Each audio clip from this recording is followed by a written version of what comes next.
Bien. Dans ce paragraphe, en fait, nous allons voir en quoi le phénomène de diffraction limite la résolution de notre œil.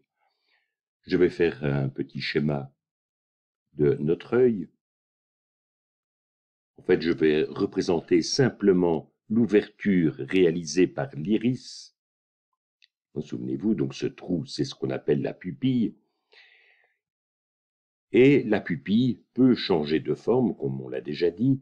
Le diamètre que je vais appeler D, typiquement, est de 2 à 6 mm. Or, que va-t-il se passer pour mon dessin, pour la clarté de l'exposé? Je vais refermer un petit peu ceci. Okay. Je vais mettre la rétine un peu plus loin.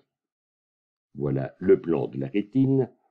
Si je prends le modèle réduit de l'œil, je sais que la distance ici est de l'ordre de 15 mm. Et imaginons que je regarde deux points, deux objets qui sont devant l'œil, assez proches l'un de l'autre. J'aurais par exemple ici ce point-là qui me donnerait un rayon moyen qui partirait comme ceci. Donc là, j'aurais ici l'image A' de A. De la même manière, j'en prends un autre, voilà B, et je prends le rayon correspondant, voilà l'image A'B'. Mais comme nous l'avons vu, en fait, le phénomène de diffraction va faire qu'à la place d'avoir un point A' et un point B', nous aurons une tache centrale et les anneaux de diffraction. Donc souvenez-vous, si je mets vers la droite ici l'intensité lumineuse, je vais avoir beaucoup d'intensité à cet endroit-là, puis 0, puis je franchis le premier anneau de diffraction, le deuxième, et ainsi de suite. Et idem, bien sûr, pour l'image B'. Donc de nouveau, un maximum central et les anneaux autour. Donc si j'appelle θ l'angle qu'il y a ici entre ces deux rayons, c'est-à-dire aussi l'angle sous lequel, ici, je vois les objets A et B. L'angle minimum que je dois avoir entre A et B est donné par le critère de Rayleigh. Souvenez-vous, le critère de Rayleigh dit que le sinus de l'angle minimum est donné par 1,22 lambda sur le diamètre. Si je prends un diamètre typique pour notre pupille, très souvent, en fait, elle est fermée à 3 mm, et je vais travailler avec de la lumière avec une longueur d'onde de 600 nanomètres. Vous calculez à ce moment-là, d'après cette formule, que θ minimum est égal à 2,44 10-4 radians, ou encore si je mets ça en degrés, 14 10-3 degrés, et sachant que cet angle θ ici vaut 14 10-3 degrés, et connaissant la distance, je peux calculer la distance entre A' et B'. Et donc je vois que A'B' vaut 3,7 microns. Donc ça, c'est la distance entre les deux images. Alors, revenons-en maintenant à la structure de la rétine. Souvenez-vous, au premier cours sur l'optique, je vous ai présenté rapidement l'œil et j'ai dit que la rétine était composée de cônes, et nous avons à peu près 6 millions de cônes,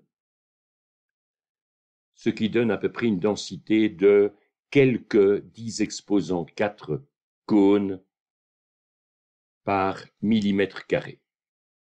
Donc 10 000 cônes par millimètre carré. Et d'autre part, nous avons des bâtonnets beaucoup plus nombreux. Là, nous en avons 120 millions. Mais il existe un point spécial dans l'œil. Souvenez-vous quand j'ai présenté la structure de l'œil, exactement dans l'axe optique de l'œil, au fond de la rétine, nous avons une toute petite zone que l'on appelle la fovea, qui a des caractéristiques tout à fait spéciales.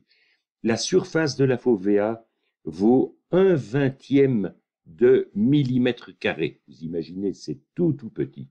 Mais elle possède 10 exposants 4 cônes.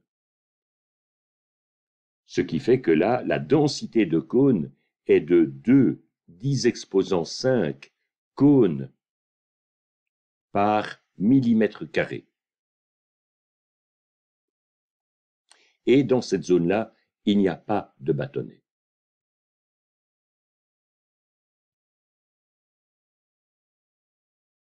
Avant d'aller plus loin, d'ailleurs, ceci m'amène à vous poser une question. Si vous vous intéressez un petit peu à l'astronomie, et quelqu'un, ou bien vous avez lu quelque part, quelqu'un vous a dit que à côté de telles étoiles brillantes dans le ciel, si vous regardez bien juste à droite, vous verrez une petite étoile toute faible. Eh bien, si vous voulez voir cette étoile, surtout, ne faites pas attention à cette étoile. Ne fixez pas votre attention sur cet endroit du ciel, sinon vous n'avez aucune chance de voir cette étoile. Regardez à côté. Avec tout ce que j'ai raconté dans le premier cours, où j'ai parlé des cônes et des bâtonnets, et avec ce que je viens de dire, essayez de comprendre pourquoi. Bien, je reviens à mes moutons. Donc, nous avons dans la fovea une densité de 200 000 cônes par millimètre carré. Donc, à partir de là, je peux calculer quelle est la surface occupée par un cône. Eh bien, vous savez qu'un cône aura une surface face à l'avant de l'œil, qui est de 1 millimètre carré divisé par 2 multiplié par 10 exposant 5, ce qui fait 5 microns au carré. Et 5 microns au carré, moi je peux l'écrire autrement, c'est 2,2 microns au carré. Or, regardez ce qui se passe. Voilà, en fait, ici j'ai pris, si vous voulez, la rétine vue de face, et j'ai pris des cônes carrés. Oui, ça peut sembler bizarre, des cônes carrés, mais peu importe. Donc la surface d'entrée, si vous voulez, des cônes ici est carrée. Et imaginez diverses situations. Si vous avez, par exemple, de la lumière qui tombe à cheval sur 2 cônes, donc vous allez envoyer 2 signaux au cerveau. Comment le cerveau fait la distinction entre cette situation qui pourrait être aussi due, par exemple, à cette situation-ci? Vous voyez que là, j'ai eu affaire à 2 sources lumineuses différentes qui tombent dans 2 cônes voisins. C'est exactement, pour le cerveau, c'est exactement la même situation que dans le cas précédent. Donc le cerveau ne peut pas, à partir d'une telle configuration, savoir si en fait il a vu un objet ou bien s'il a vu 2 objets. Donc si vous voulez être certain d'avoir affaire à 2 objets, ce qu'il faudrait comme situation, c'est avoir par exemple de la lumière ici, de la lumière ici, et entre les deux, le cône qui se trouve entre les deux n'a pas reçu de lumière, ou en tout cas nettement moins que les 2 cônes voisins. À ce moment-là, notre cerveau va voir qu'il a affaire à des images de 2 points différents.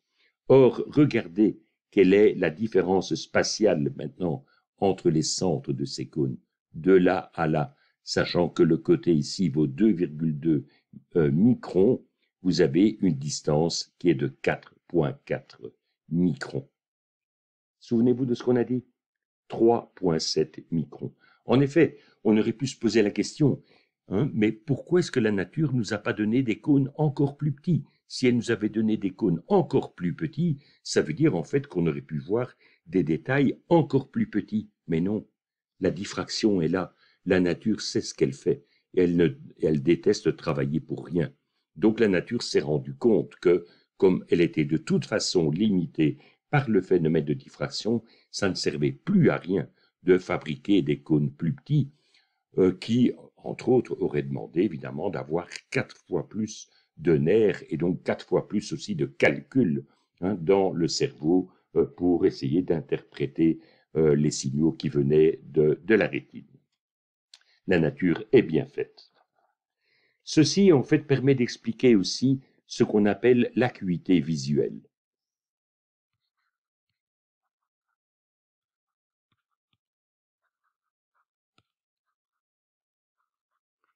Qu'est-ce que l'acuité visuelle? Eh bien, justement, c'est notre capacité à pouvoir, justement, voir deux points très proches l'un de l'autre comme étant deux points différents.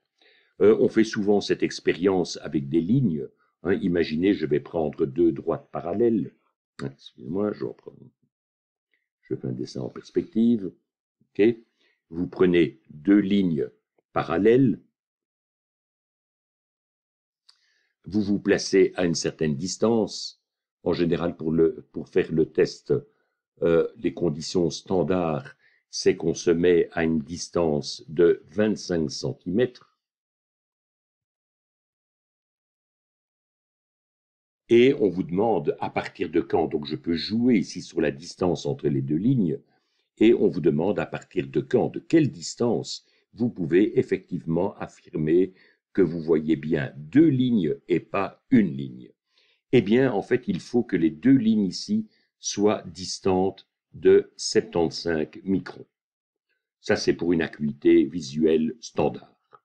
75 microns de distance entre les deux. Est-ce qu'on peut comprendre facilement cette valeur de 75 microns? Eh bien, je reprends de nouveau notre œil. Je vais prendre la lentille de l'œil et le plan de la rétine.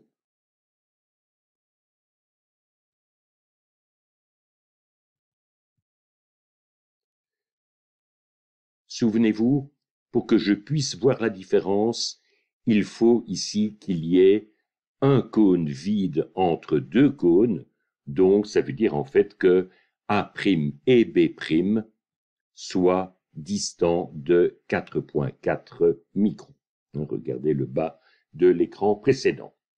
Mais maintenant, je remonte vers la source.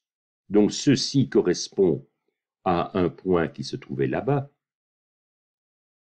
tandis que B' correspond à un point A qui se trouve, B' correspond à B, et ici j'ai A. Je vais appeler X cette distance-là. Or, si je veux réaliser ce test standard, souvenez-vous, ici, je dois me mettre à 25 cm des yeux. Et dans notre modèle avec l'œil réduit, je sais que la distance entre l'avant de l'œil, donc la lentille, et la rétine, j'ai ici 15 mm. J'ai deux triangles semblables, donc je peux faire une règle de 3. Je vais écrire que 4,4 microns, moi je travaille d'abord avec ce triangle-là, 4,4 microns divisé par 15 mm, et je prends maintenant l'équivalent dans l'autre triangle, c'est la même chose que x divisé par 25 cm.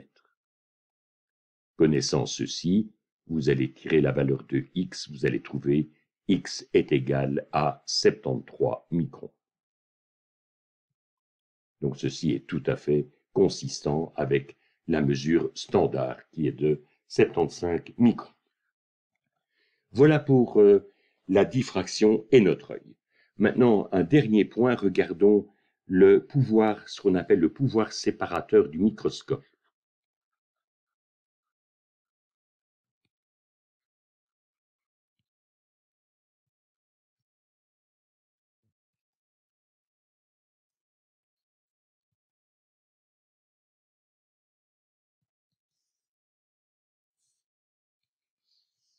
De nouveau, le grossissement maximum du microscope est également limité par le phénomène de diffraction.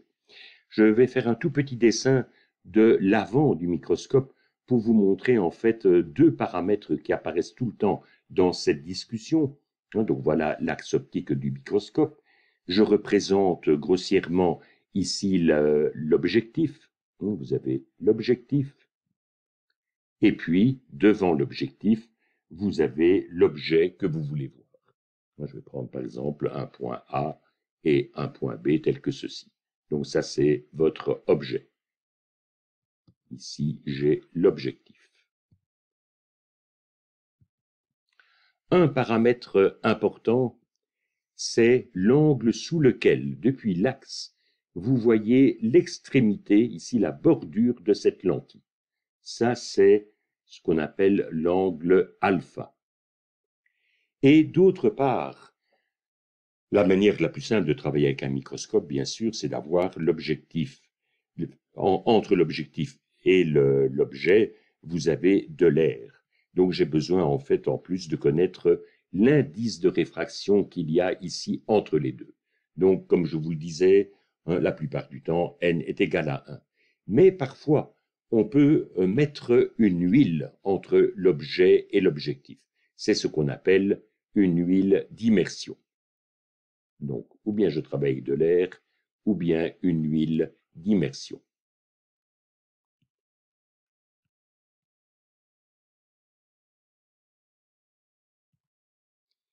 Et les huiles d'immersion typiques ont un indice de réfraction qui va de 1,4 à 1,7. Alors, un facteur qui est très important en microscopie, c'est ce qu'on appelle l'ouverture numérique.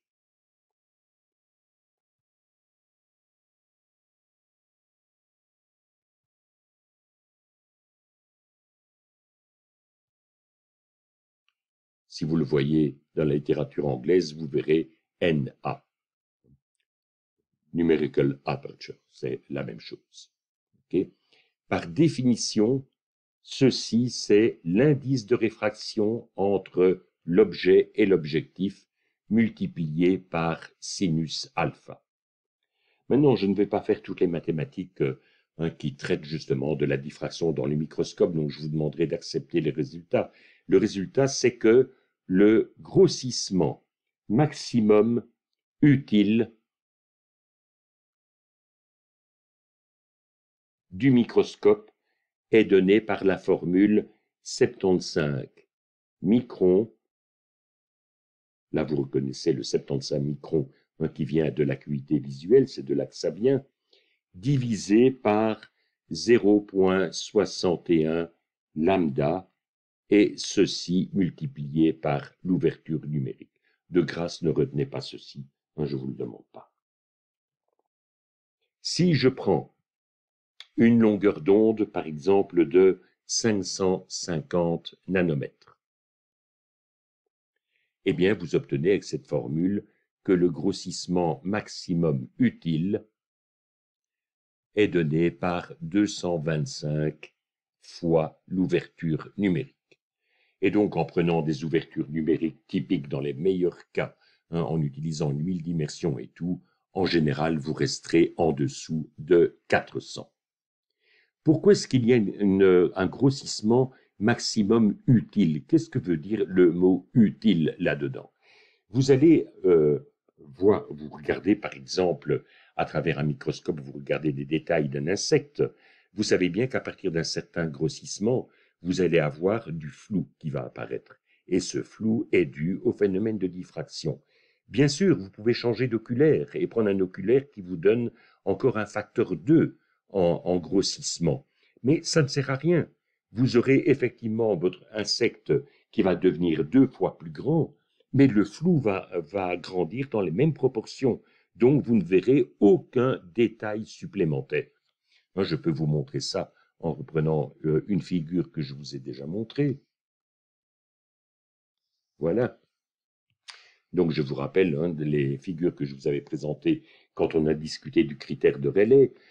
On est en train d'observer ici deux points lumineux, mais à cause du phénomène de diffraction, voilà en fait ce que vous obtenez réellement. Et encore, vous voyez que je ne suis pas encore au critère de Rayleigh, je suis encore dans un cas plus favorable.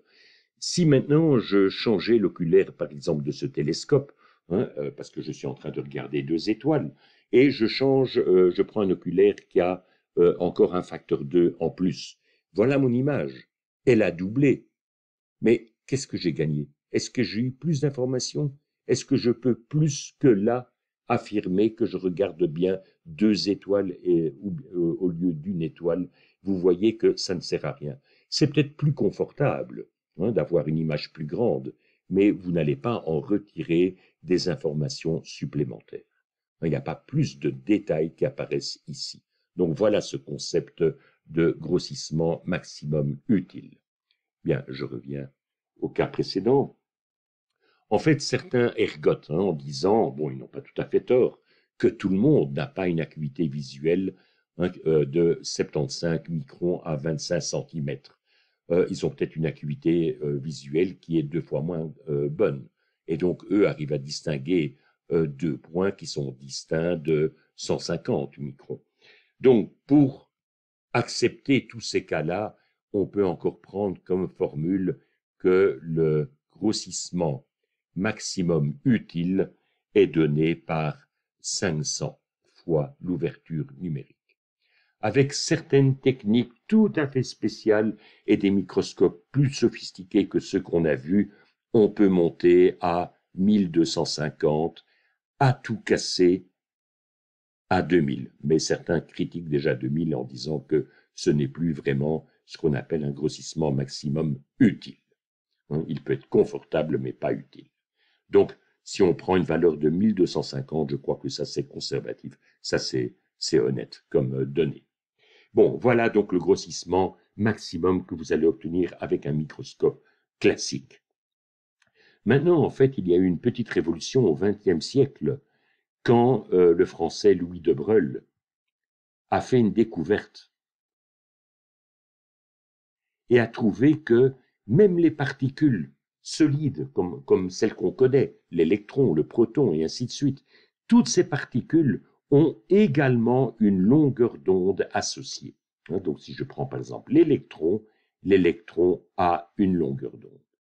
Et ce qu'il faut savoir, c'est que la longueur d'onde est proportionnelle à 1 sur la racine carrée de l'énergie cinétique de cet électron.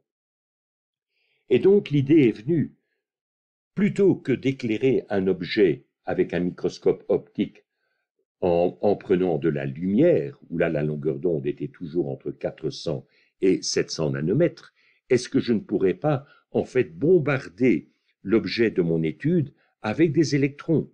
Et donc en fait, le rôle de la lumière est joué par la longueur d'onde de ces électrons.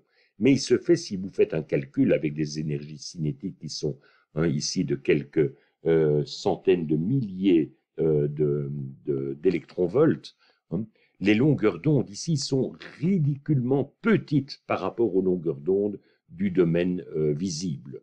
Or, regardez où lambda intervient, au dénominateur du grossissement. Donc, avec ceci, on a créé le microscope électronique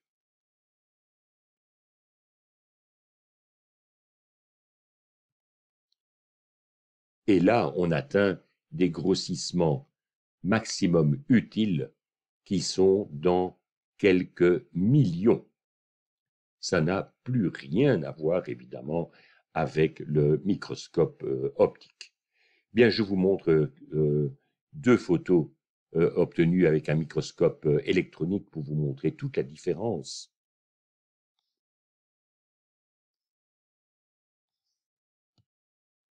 Voilà, ici, en fait, vous avez la tête d'une fourmi vue au microscope électronique.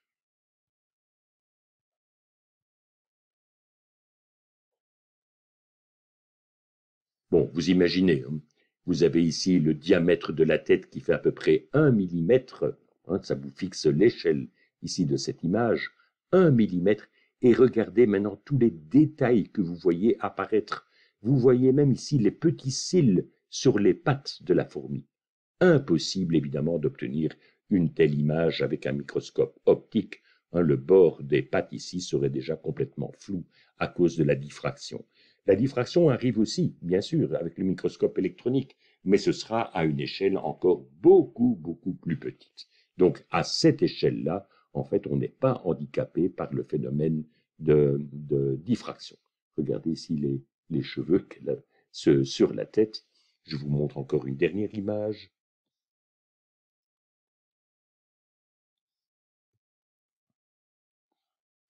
Voilà, donc 3 images différentes obtenues de nouveau avec un microscope électronique. Ici à gauche, vous avez des grains de pollen. Ici, vous avez les détails de la surface d'une feuille de marijuana. Et là, vous avez des cristaux de sel, ce que vous pouvez facilement observer, bien sûr, au microscope standard. Mais toute la différence, justement, si vous le regardez avec un microscope optique, comme je l'ai déjà dit, hein, vous allez voir que les arêtes, ici, en général, ont des arêtes secondaires, des arêtes fantômes, alors qu'ici, en fait, toutes les arêtes sont parfaitement nettes. Donc là, c'est tout l'avantage du microscope électronique. Bien, ceci clôture en fait notre syllabus sur l'optique. Donc, dans la vidéo suivante, nous allons commencer le dernier syllabus de l'année, c'est-à-dire la physique moderne.